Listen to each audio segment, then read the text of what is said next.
বুবু আইসো চট করিয়া, আয়না ঘর তোমার জন্য রাখছি সাজাইয়া। আমরা জুতার মালা লইয়া আসি, জুতার মালা লইয়া আসি দিমু পরাইয়া। বুবু আইসো চট করিয়া, আয়না ঘর তোমার জন্য রাখছি সাজাইয়া। আমরা রিসিপশন নাই পয়সায় আছি, রিসিপশন নাই পয়সায় আছি জুতার মালা লইয়া। বুবু আইসো চট করিয়া, আয়না ঘর তোমার জন্য রাখছি সাজাইয়া। আয় ফিরে আয় কৌয়া কাদের, আয় ফিরে আয় কৌয়া কাদের। বেড়া হলে এক বাহাবার পালিয়ে গেছে কৌয়া কাদের, কেউ জানে না খবর তার। ফকরুল সাহেব আপনার বাসায় কৌয়া কাদের গাছেনি, ঠাকুর গায়ের বাসায় আপনি থাকতে তারে দিছেননি। ক্ষমতা রইল বে বুবু হইয়া গেছে অন্ধ, মুখের ভাষা কাইরা নিয়া রাখত সবার বন্ধ। কথা বলেন। ক্ষমতা রইল বে বুবু হইয়া গেছে অন্ধ, মুখের ভাষা কাইরা নিয়া রাখত সবার বন্ধ। বুবু গো তুমি সর্বনাশের মূল, একদলীয় শাসন কায়েম বিরোধী নির্মূল। বুবু গো কোথায় তোমার জারি জুরি রইল রে পড়িয়া, কোথায় তোমার জারি জুরি রইল রে পড়িয়া। শামিম পালায় বোরকা পরে কাউয়া যায় উড়িয়া। বুবু গো তুমি সর্বনাশের মূল, একদলীয় শাসন কায়েম বিরোধী নির্মূল। বুবু গো হার মানে ফেরাউনে বুবুকে দেখিয়া, হার মানে ফেরাউনে বুবুকে দেখিয়া। আয়না ঘরে মানুষ ধরে রাখত গুম করিয়া। বুবু গো কেমন জীবন গড়িলা, ভালোবাসার পল্লায় জীবন ঘৃণায় বরিলা। বুবু গো আগে তো জানতাম না বুবুর হয়েছে খারাপ মাথা, কোথায় গেল অহংকারী লম্বা লম্বা কথা। বুবু গো তুমি সর্বনাশের মূল, একদলীয় শাসন কায়েম বিরোধী নির্মূল। বুবু গো দিল্লি না ঢাকা, গোলামি না আজাদি, দিল্লি না ঢাকা। আমার দেশের পতাকা আমি রক্ষা করব, প্রয়োজনে আমার দেশের জন্য মোরা জীবন দিব। আমার দেশের পতাকা আমি রক্ষা করব, প্রয়োজনে আমার দেশের জন্য আমি জীবন দিব। দিল্লি না ঢাকা, গোলামি না আজাদি, নারায়ে তাকবীর। ওরে দিল্লি বুবুর মামা বাড়ি, ওরে সেটাই বুবু দিছে পারি। ওরে দিল্লি বুবুর মামা বাড়ি, সেটাই বুবু দিছে পারি। বীর জনতা জাগছে এবার, বীর জনতা জাগছে এবার। সবাই বুবুর ফাঁসি চায়। বুবু আমার নাই দেশে নাই, পালায় গেছে ইন্ডিয়া। কথা বলেন ঠিক কিনা? বারে বারে বলে আবার যে আবার নাকি আসবে। আমরা বলি আইসেন, আপনার জন্য সব কিছু রেডি হইয়া আছে। কথা বলেন ঠিক কিনা? বুবু আইবা তুমি আইবা রে, সেই দিন আইসা বুবু ক্ষমতা পাইবা না। বুবু আইবা তুমি আইবা রে, সেই দিন আইসা বুবু ক্ষমতা পাইবা না। খোঁজ নেই বুবু কাদের কাকার, অবস্থা খারাপ দরবেশ বাবার। হাবু আঙ্কেল এখন সামনেও আসে না। নেতা কর্মী জেলের ভিতর, আমি আসি ডরের উপর। কখন জানি আসে গ্রেপ্তারি পরোয়ানা। চলবে ভাই? কোনো সমস্যা আছে? কোনো সমস্যা আছে? চলবে? তাহলে একটু শুনেন ভাইরা আমার, এই যুবক ভাই আমার, এই মজলিসটার বড় দাম জানেননি? কোরআনের মাহফিলের মধ্যে বৈশা গেছি কেমন দাম। আল্লাহর প্রিয় নবী বললেন, ও সাহাবায়ে কেরাম, যখন তোমরা জান্নাতের বাগানের কাজ দিয়া যাইবা, তখন তোমরা জান্নাতের বাগানের মধ্যে বসে যেও। সাহাবায়ে কেরাম বললেন, ওগো আল্লাহর নবী, ইজা মারতুম বিরিয়াজিল জান্নাহ, আল্লাহর প্রিয় নবী বললেন, যখন তোমরা জান্নাতের বাগানের কাজ দিয়া যাইবা, তখন তোমরা জান্নাতের বাগানের মধ্যে বসে যাবা। সাহাবায়ে কেরাম বললেন, ইয়া রাসূলুল্লাহ, ইয়া হাবিবাল্লাহ, এটা তো হলো পৃথিবী, এই পৃথিবীর মধ্যে আমরা আবার জান্নাতের বাগান পাবো কোথায়? ওগো নবী, জান্নাত আর জাহান্নাম আখিরাতের বিষয়। যারা নেক আমল নিয়া কবরে যাবে তাদের জন্য রয়েছে জান্নাত, আর যারা গুনাহ লইয়া যাইব কবরের মধ্যে তাদের জন্য রয়েছে জাহান্নাম। ওতে নবী, এই পৃথিবীর মধ্যে আমরা আবার জান্নাতের বাগান পাবো কোথায়? সাহাবায়ে কেরাম যখন এই কথা বলছে, আল্লাহর নবী বললেন, কিলা হিলাকুল যিকিরি, যেই মজলিসের ভিতরে আল্লাহ তাআলার জিকির করা হয়, এই মজলিসটা হইল জান্নাতের বাগান। জান্নাতের বাগান পাই আমরা সবাই খুশি। তো খুশি হইলে আওয়াজ কম দেয়, বেশি দেয় না? জান্নাতের বাগান পাইয়া খুশি হইয়া গেছি। এত সুন্দর মঞ্চ, বলেন তো প্রতি বছর এইরকম মাহফিল চলবে? কিন্তু এই মাহফিল করার জন্য অনেক কিছুর খরচের প্রয়োজন আছে কিনা? আছে।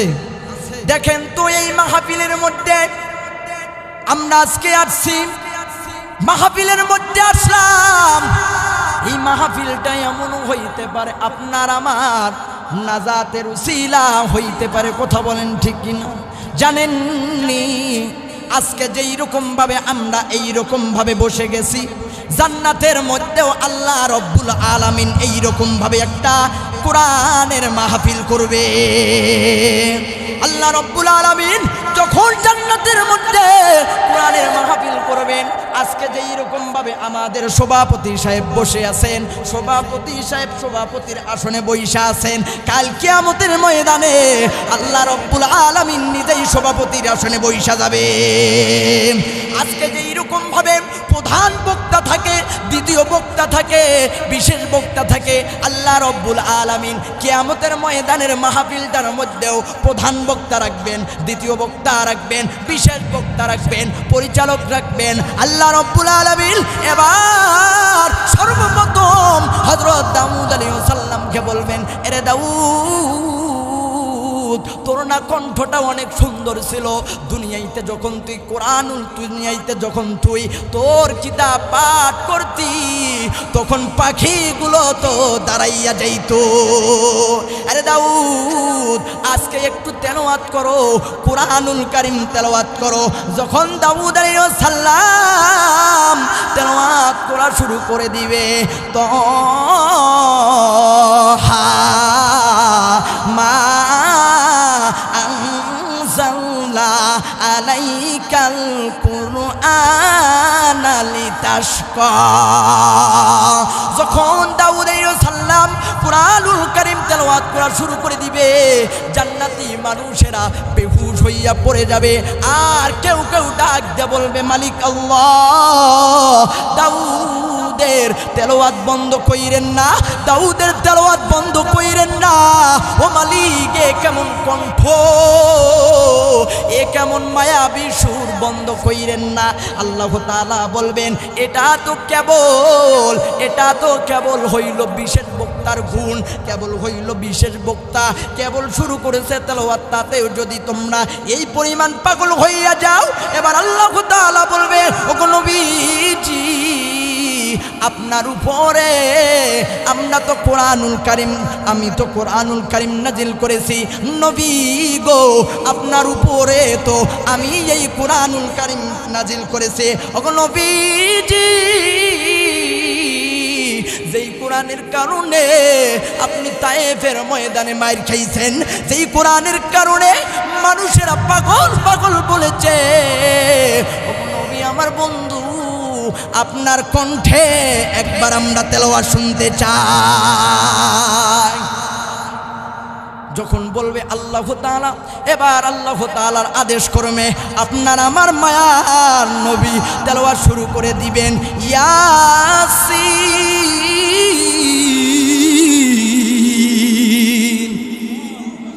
ওয়াল কুরআনিল হাকীম ইন্নাকা লামিনাল মুরসালিন। তেলাওয়াত শোনার পর জান্নাতি ব্যক্তিরা অবাক হইয়া তাকাইবে, হায় আল্লাহ এ কেমন সুর, কত বছর যে চলে যাবে জান্নাতি ব্যক্তিরা বুঝতেও পারবে না। আল্লাহকে বলবে মালিক আপনার বন্ধুর তেলাওয়াতটা বন্ধ কইরেন না, বড় মায়াবী কণ্ঠ। আল্লাহ তাআলা বলবে থামো আমার বন্ধু, থামো আমার বন্ধু, কারণ আল্লাহ তাআলাও সেই নবীকে বড় ভালোবাসেন।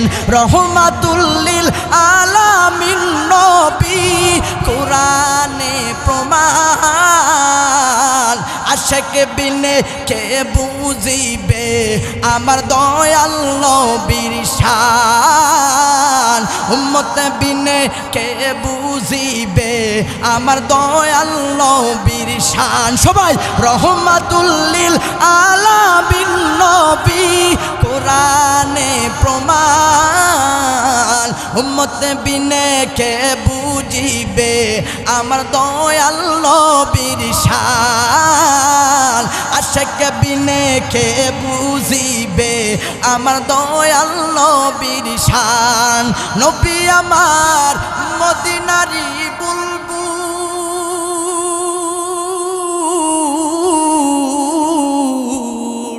আমার আল্লাহ ভালোবেসে নামটা দিলেন হাবিবে রাসূল। আল্লাহু আকবার। নবী আমার মদিনারি বুলবুল,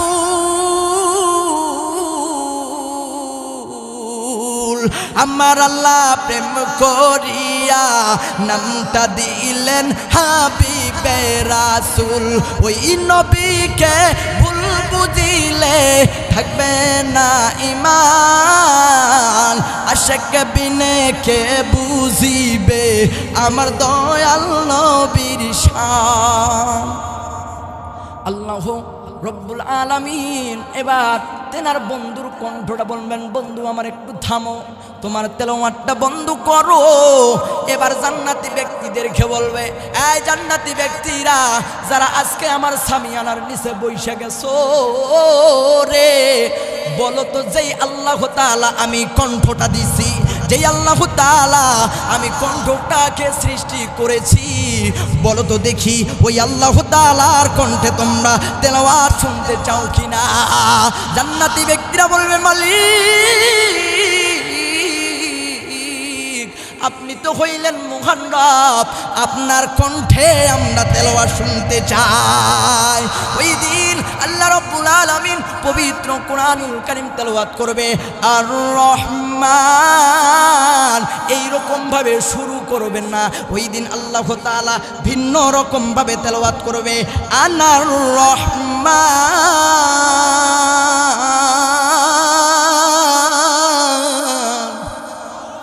আমি হইলাম রহমান।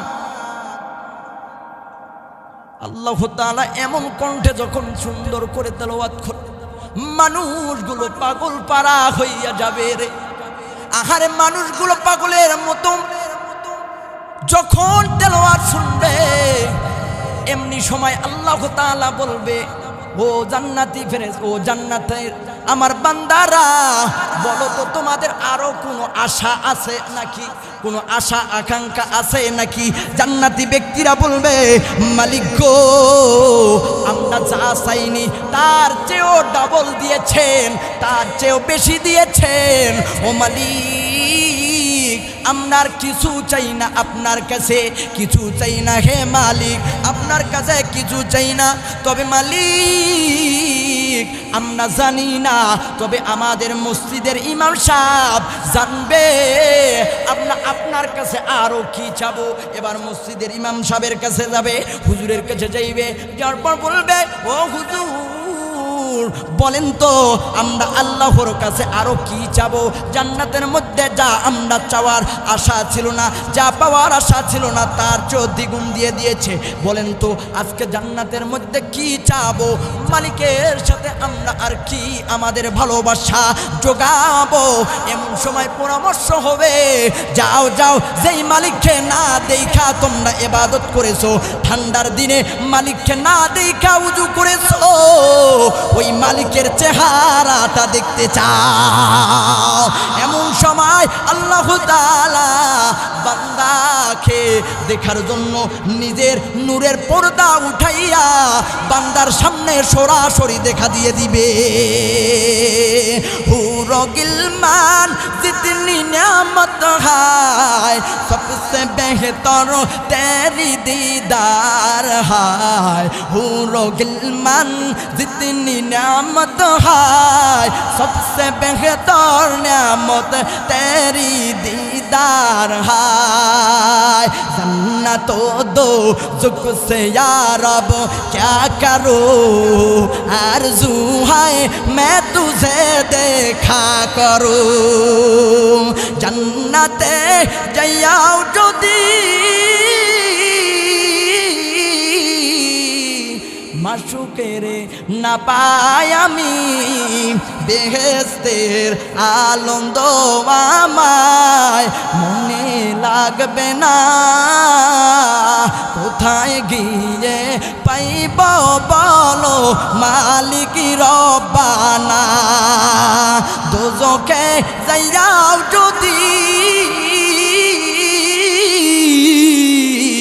মাশুকেরে পাই গো আমি,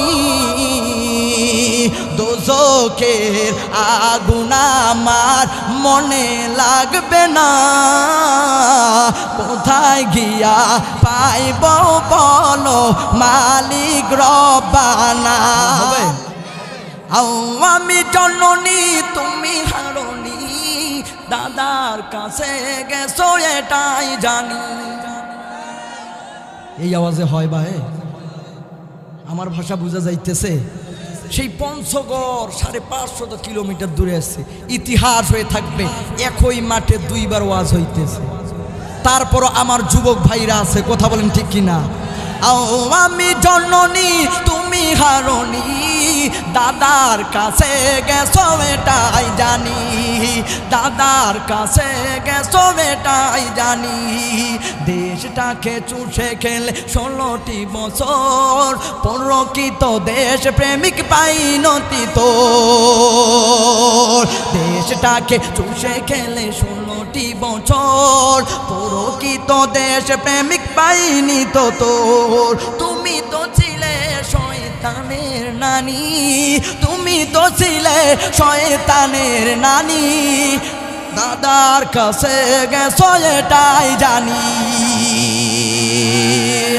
কথা যে কয় না, কথা বলেন ঠিক কিনা?